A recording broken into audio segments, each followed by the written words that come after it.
Hi, this is been a difficult video to make. I've had a couple of goes at it because there's things in Comfy and with AI generally tend to be all interrelated, and you can't separate out the various parts because they all interreact, and the interreaction is the bit that's hard to control because you get a lot of variables. So this is an attempt to break down some of the variables and to cover how those variables interact. So what I'm going to do is make an image out of nothing. So this is the start image, which is a figure, which is perfectly straightforward. But look at the background, it's just noise. So what I wanted to do essentially is to show how both text to image and image to image work in the same image. So the background here, all the noise, has everything come up close to see it, has the potential in it for anything at all. It's not defined by the image here, whereas the girl is very much defined by the image of her. So that is going in as an image to image, but essentially this background is being done by text to image. The other thing I wanted to cover in this video is sort of integral to it, is Loras and how they affect and don't affect and how they conflict. So this has 3 Loras in it and they relate very differently to what's in here. Eldritch Digital Art is a very, very good Lora. It can do anything really, but it's very good at making a nice feel and atmosphere, magical atmosphere. So that is, I'm aiming that at this area here more than I'm aiming it at her. This one is just to do with this, nothing to do with her at all. This is just environment. So this is overall style, environment, and this, the JC Leyendecker, is about the figure. Because Leyendecker's work, every image that was put into this Lora had a figure in it. So it's very good at figures. The conflict occurs in that Eldritch Digital Art is also pretty good at figures.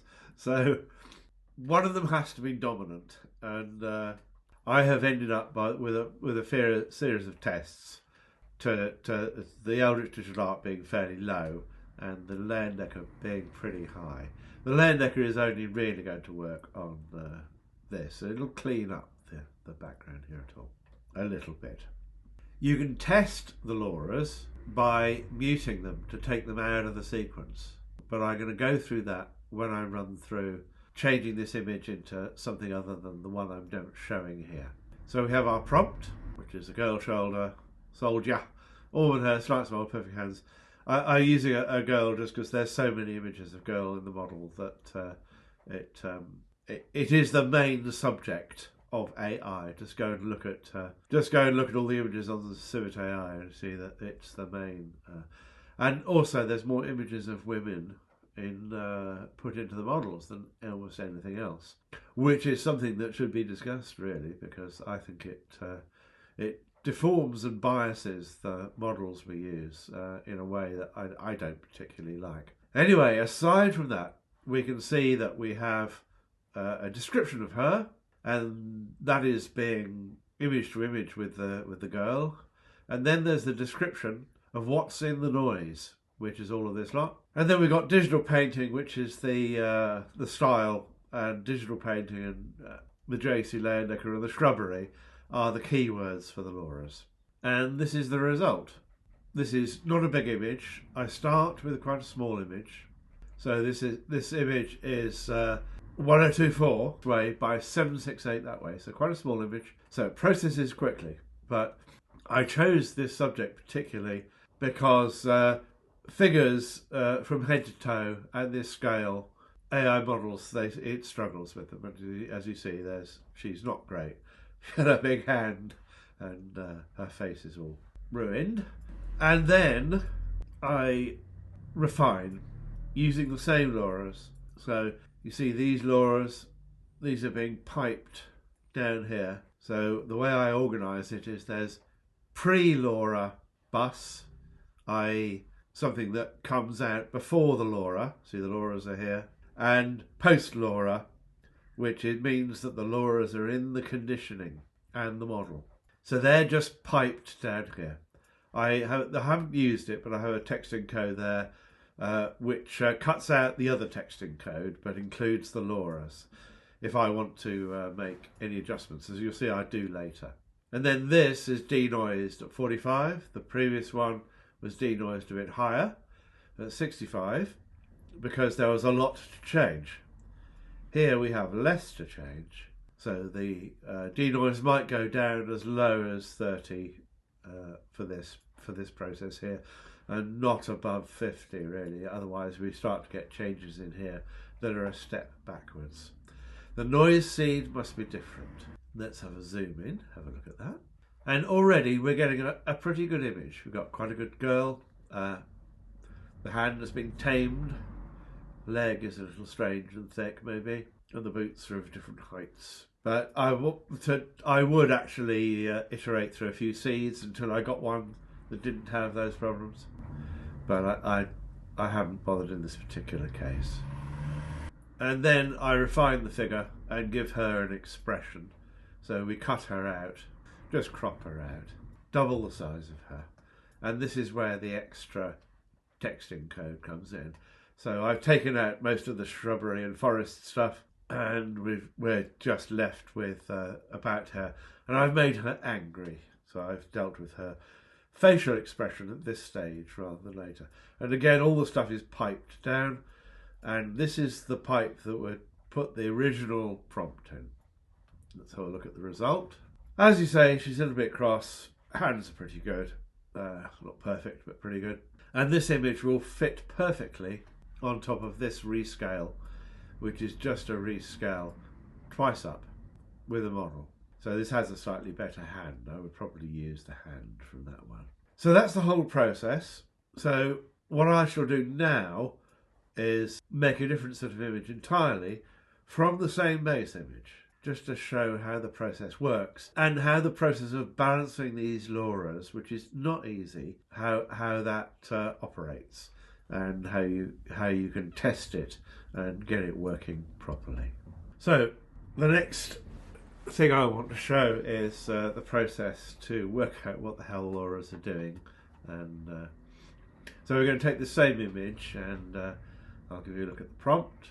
So I'm trying to move as far away from the previous image. It's a very standard meme I'm doing. So we've got a space girl, auburn hair, slight more, futuristic armour, a spaceship corridor. The futuristic will affect the spaceship corridor as well. So grey panelled, I don't want it white really.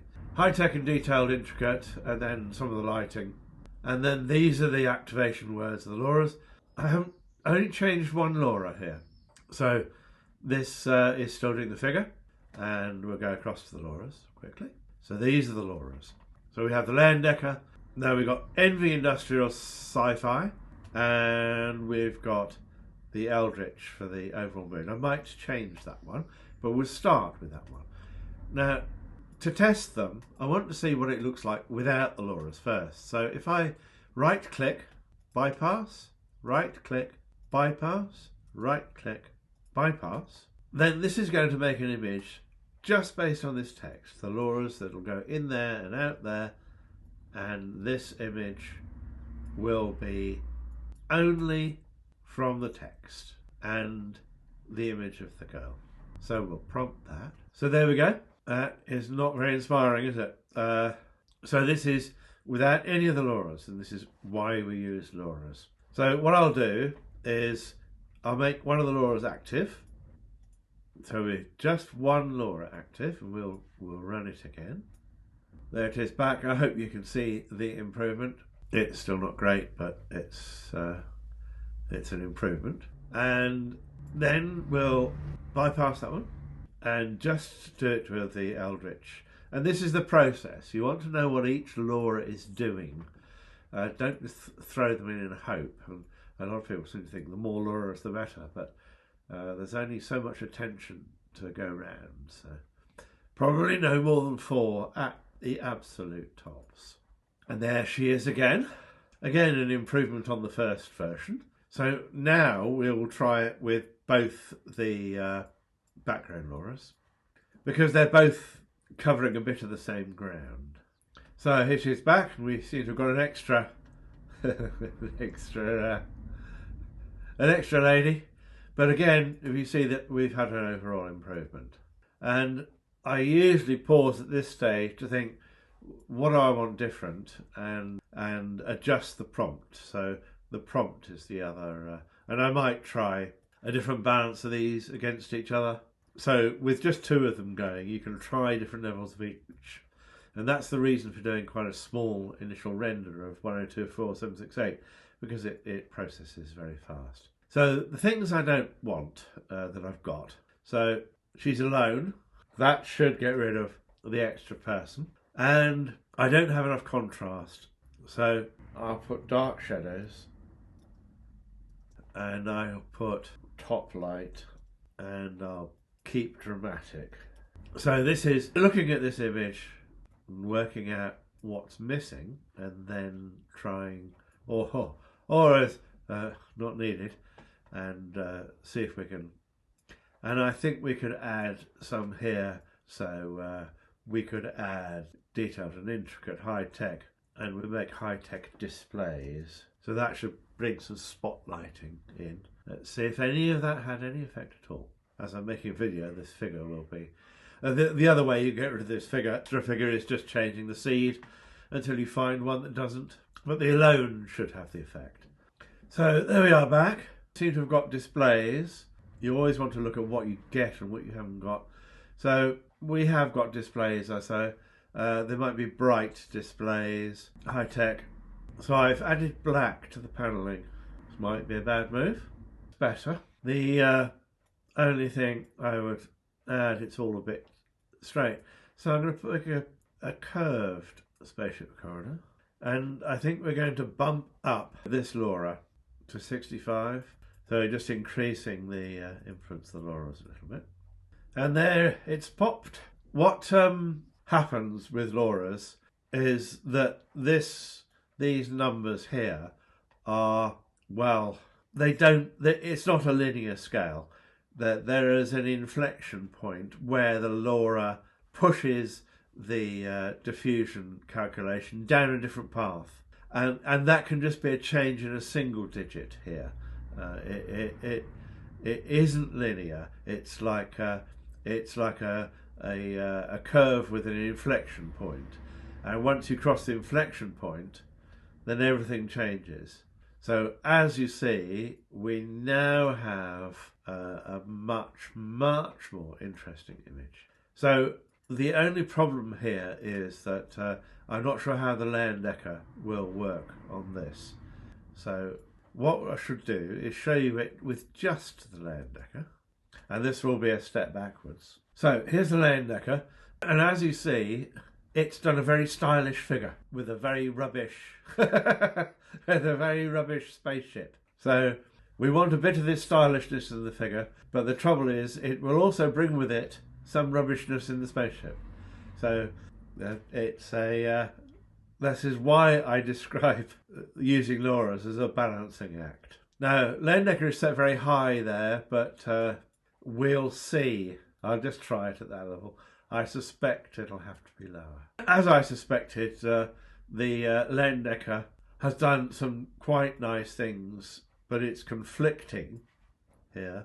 It's conflicting with the Eldritch digital art. So Leyendecker has to go down, and the wooden scene, it was the other way around. The Leyendecker had to be, I think the Leyendecker can go down to 50. And we'll try it again. And this is the process with Loras. I might take the Leyendecker out. It was needed on the previous one, but maybe the Eldritch digital art is doing the figure fine, and I don't need the Leyendecker. And so you always want to bear that in mind. Never be reluctant to take things out of prompts or remove Loras. Right, so that's back, and that's much better. I think that's fine. And it's just shaped her face a little bit. And we're getting everything we want now, really. We've got the dark corridor, the dramatic lighting, and we've got quite a nice composition. The curved, by the way, actually added this sort of stuff and twisted the image round. Quite often if you put curved in, it tilts the camera. left or right. So the next move is to refine it. So I'll put it through the refiner as it is, and this is the process always with Loras, is balancing them. And remember, we came from here. It's very easy to forget we're coming from here, not from an image of anything, but other than her. So we're doing basically text to image and image to image are the same. So I shall set this one to always and run it with the standard prompt, and I'll cue that. So here she is back, and all is well. It's looking pretty good, and she's looking pretty good.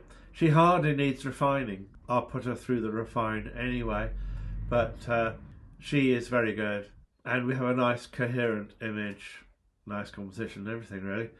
And this has all come, if I take you back, from that image. So we'll go through the process of refining her. It might come a little better, and I'll show how we might adjust the prompt there as well. So we'll take this prompt, copy it into the prompt box up here. So we can get rid of a lot of the spaceship corridor. Doesn't need to be curved. Oh, we'll leave the curved. We don't care about the alone really, but we'll leave that. I will take out the digital painting because that will mute the envy, the Eldritch digital art. So that Laura won't be running really. So this will do the armour, this will do the girl, and I think that will do. And we'll try it just a smile. We might try amused. I quite like amused. So we set this group to always and see what we get. Here she is, and she's quite a lot better actually. I'll bring the other one across so you can see.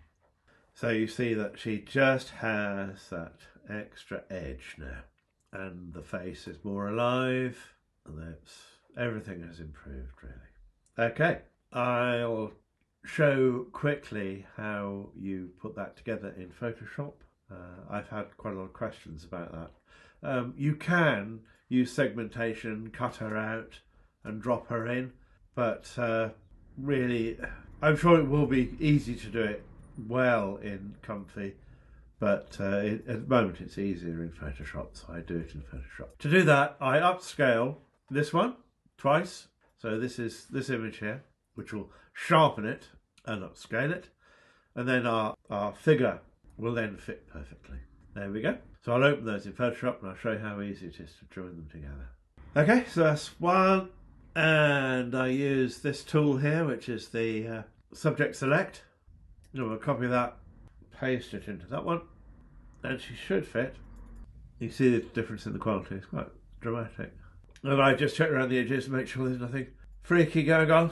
But as you see, she's a perfect fit. And this is a pretty good fit, but what I usually do is add a mask here. So I've added a mask and I get a brush and I can literally paint the join away. There she is. So I hope that was interesting and helpful. I'll put a few examples at the end of other tactics, because although in the, let's get rid of that, although in the original image here I gave no clues about what might be in the picture, there's no reason why you can't include some cues. So you could have the noise overlaid a different image. So you could give a hint as to what you wanted in the background, in the noise here, rather than just having complete noise. I'm showing the complete noise just for an extreme example. I would very likely, I'll open a couple. So these are examples of what you might do. You might put in the hint of an image, and though it seems unlikely, these will actually result in quite a reasonable image. And so you can, I'm doing this again as extreme cases, but you see each time this is noised, so this will change a great deal more than her. Okay, I hope that was interesting and helpful. Thank you very much.